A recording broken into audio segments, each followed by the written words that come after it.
Hi hello guys இன்றைக்கி வந்து பார்த்திங்கன்னா ஒரு பிரபல டேரக்டரோட பொண்ணுக்கு வந்து பார்த்திங்கன்னா கல்யாணம் நடந்திருக்கு. அதாவது ஏப்ரல் 15 இன்றைக்கி திங்கட்கிழமை அப்படின்னு சொல்லலாம்.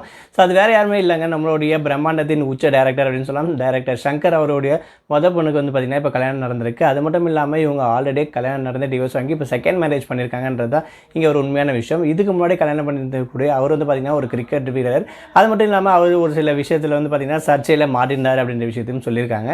அதனால் அவர்கிட்ட இருந்து டிவோர்ஸ் வாங்கிட்டு இப்போ செகண்டாக வந்து பார்த்திங்கன்னா தருண் அப்படின்றவரை மேரேஜ் பண்ணியிருக்காங்க. ஐஸ்வர்யா அப்படின்னு சொல்லலாம். ஸோ இவங்க பேரும் ஐஸ்வர்யா தான். ஸோ கன்ஃபியூஸ் ஆக வேணாம், ரஜினி சார் பொண்ணு பேரும் ஐஸ்வர்யா தான் அப்படின்ற விஷயத்தை இங்கே மென்ஷன் பண்ணிக்கிறேன். பட் ஐஸ்வர்யா பார்த்திங்கன்னா இப்போ தருண்ன்ற இவரை வந்து மேரேஜ் பண்ணியிருக்காங்க. ஸோ இவர் வந்து யார் அப்படின்னு சொல்லி பார்த்திங்கன்னா டைரக்டர் சங்கரோடைய அசிஸ்டன்ட் அப்படின்ற மாதிரி சொல்கிறாங்க. இவருடைய பேக்ரவுண்ட் என்னென்ன விஷயம் நமக்கு தெளிவாக தெரியல. பட் இருந்தாலும் இவங்க வந்து பார்த்திங்கன்னா இப்போ ரீசெண்டாக மேரேஜ் பண்ணியிருக்காங்க. ரொம்பவே பிரம்மாண்டமாக. கொஞ்சம் நாளுக்கு முன்னாடி வந்து பார்த்திங்கன்னா இவங்களுக்கு நிச்சயதாக நடந்துச்சு. ரொம்பவே சிம்பிளாக தான் நடத்திருக்காங்க. பட் இப்போ மேரேஜ் வந்து பார்த்திங்கன்னா வேறு லெவல் பண்ணியிருக்காரு.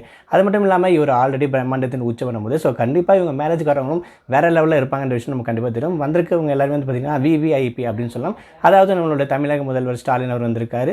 அது மட்டும் இல்லாமல் ரஜினி, கமல், விக்ரம் அப்படின்னு சொல்லிட்டு ஒரு திரைப்பட்டாளமே வந்து பார்த்திங்கன்னா இவங்களோட மேரேஜில் இன்றைக்கி கலந்துருக்காங்க அப்படின்ற விஷயத்தையும் சொல்லலாம். ஸோ அது மட்டும் இல்லாமல் இணையத்தில் வந்து பார்த்திங்கன்னா இவங்களுடைய ஃபோட்டோஸ், இவங்க எடுத்துக்கக்கூடிய மேரேஜ் ஆல்பங்கள் எல்லாம் பார்த்திங்கன்னா இணையத்தில் வைரலாக வந்து பார்த்திங்கன்னா இப்போ பண்ணிகிட்டு இருக்காங்க. ஸோ ஒருவேளை வந்து பார்த்திங்கன்னா இவங்களுடைய ஃபஸ்ட்டு பொண்ணுக்கு செகண்ட் மேரேஜ் பண்ணி வச்சுட்டாரு டேரக்டர் சங்கர் அப்படின்ற விஷயம் இங்கே நிதர்சனமாக தெரியுது. பட் இருந்தாலும் இவரும் வந்து பார்த்திங்கன்னா ஓரளவுக்கு நல்லா பிராண்டடாக பணக்காரமாக இருக்கக்கூடியவர் அப்படின்னு சொல்லலாம். ஸோ பிரச்சனைகள் இருக்குன்ற விஷயத்தால் இவங்க அந்த விஷயத்தில் ஓவர் கம் பண்ணிவிட்டு இப்போ வந்து பார்த்திங்கன்னா செகண்ட் மேரேஜ் வந்து பண்ணி வச்சுருக்காங்க. ஸோ ரொம்பவே கோலாகலமாகவும் சூப்பராக என்ஜாய் பண்ணிட்டு இருக்காங்க இந்த ஒரு மேரேஜில். இதில் வந்து பார்த்திங்கன்னா நம்ம பெரும்பாலும் இருக்கக்கூடிய ஸ்டார்ஸ் எல்லாம் வந்து பார்த்திங்கன்னா இவருடைய படத்தில் நடித்த ஹீரோக்கள் அப்படின்னு சொல்லலாம். அது மட்டும் இல்லாமல் அசிஸ்டன்ட் டேரக்டர், திரைப்பட்டாளங்க அப்படின்னு சொல்லிட்டு ஒரு பல பேர் வந்து பார்த்திங்கன்னா இந்த ஒரு மேரேஜில் வந்து கலந்துருக்காங்க. ஸோ அது மட்டும் இல்லாமல் அதிதி அங்கேயும் இங்கேயும் நடந்தது பார்த்திங்கன்னா ரொம்பவே ஜாலியாக இவங்களோட அக்கா கல்யாணத்தில் வந்து என்ஜாய் பண்ணிகிட்டு இருக்காங்க. இதுதான் இப்போ வந்து பார்த்திங்கன்னா வைரலாக போயிட்டுருக்கு தமிழ்நாடோட ட்ரெண்டிங் லிஸ்ட்டில் அப்படின்னே சொல்லலாம்.